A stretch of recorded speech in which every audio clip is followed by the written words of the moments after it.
Bonjour, je m'appelle Mélodie, je suis cofondatrice de Péconsent.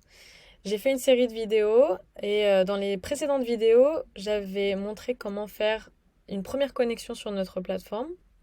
La deuxième, c'était vérifier mon profil avec Stripe.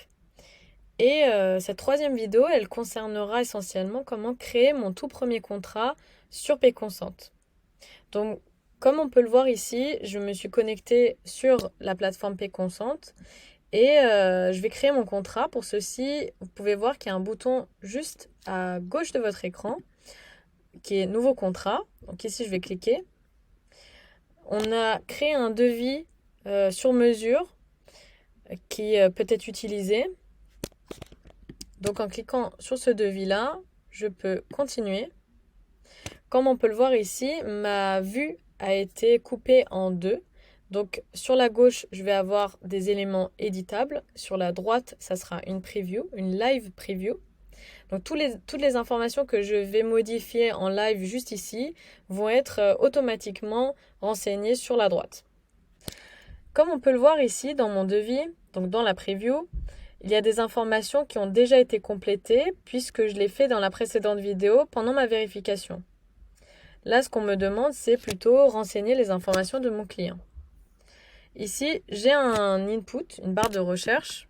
Je peux directement cliquer sur le client que j'avais préalablement renseigné. Si ce n'est pas le cas, vous pouvez essayer de renseigner un nouveau client et créer sa fiche contact. Pour cette démo, j'ai déjà créé un contact, donc je vais juste cliquer dessus. Ici, en scrollant un tout petit peu vers le bas, j'ai les détails du devis. Ces détails-là seront directement posés dans cette box-là, dans la preview. Donc ici, je vais donner le numéro de mon devis. Je peux le nommer comme je veux. Donc ici, ça sera mon tout premier devis. Et je peux également utiliser un modèle existant. Bon, ici, je ne vais pas vous le montrer dans cette démo. Si je renseigne des informations dans ce devis-là, je peux le sauvegarder et l'utiliser comme modèle. Donc c'est un peu un cercle, quoi. Là, je vais tout faire par moi-même. Donc ici, quel service je souhaite du coup proposer à mon collègue Ethan.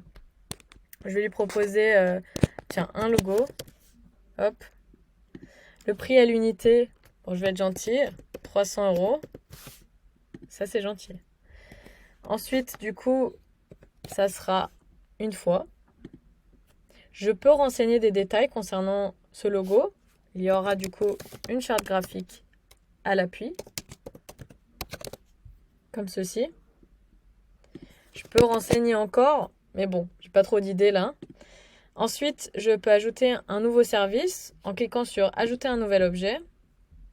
Donc ici, je peux en mettre autant que je veux en fait. Les enlever si j'en ai envie. C'est vraiment un devis assez modifiable. Ensuite, ici, je vais avoir un sous-total, donc mes 300 €. Une TVA, on va la mettre à 20%. Donc le total TTC.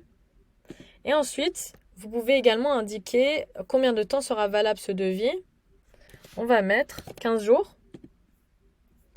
Ensuite, vous pouvez choisir la modalité de paiement pour votre client. Donc, chez Péconsent, on offre deux possibilités. La première possibilité est de sécuriser le paiement dans un coffre-fort. La deuxième possibilité, ça serait de laisser le client vous payer à la fin de votre prestation, ce qui est un peu moins sécure, on va l'avouer. Donc moi, ce que je veux, c'est que Ethan, il puisse directement poser le paiement à l'intérieur de ce coffre-fort et comme ça, on part sur une relation gagnant-gagnant. Et si vous souhaitez en savoir un peu plus sur les modalités de ces deux paiements, vous cliquez sur En savoir plus, tout est expliqué. Là, je peux revérifier ma preview, mes informations personnelles, les informations de mon client, mon service, le prix, la TVA et le prix total. J'ai d'autres informations qui s'ajoutent à l'appui de ce devis. Ça sera les conditions générales de vente. Donc, vous avez très bien le droit de tout vérifier avant de procéder à l'envoi. Une fois que j'ai vérifié, je peux procéder à l'envoi. Et là, on me demande quand même une confirmation. Souhaitez-vous réellement envoyer la proposition? Ça sera donc oui. Et comme on peut le voir, en fait, je serai redirigée automatiquement vers une plateforme où je peux visualiser mon projet. Donc ici, d'un côté, je vais voir du coup mes informations. Au milieu, on va avoir des actions à effectuer. Par exemple, si votre client décide de valider du coup cette proposition, le projet va s'activer et une fois que vous aurez fini votre prestation, vous serez invité à cliquer sur des actions, peut-être un bouton pour confirmer que vous avez bien validé votre projet, bien envoyé. Et ça sera également pareil côté client, il aura d'autres actions à effectuer. Donc c'est vraiment une plateforme qui sera assez modulable en fonction de l'événement qui va se faire et de la timeline de votre projet. Donc pour pouvoir faire signer du coup ce contrat à votre client, déjà votre client va recevoir par email votre demande de prestation.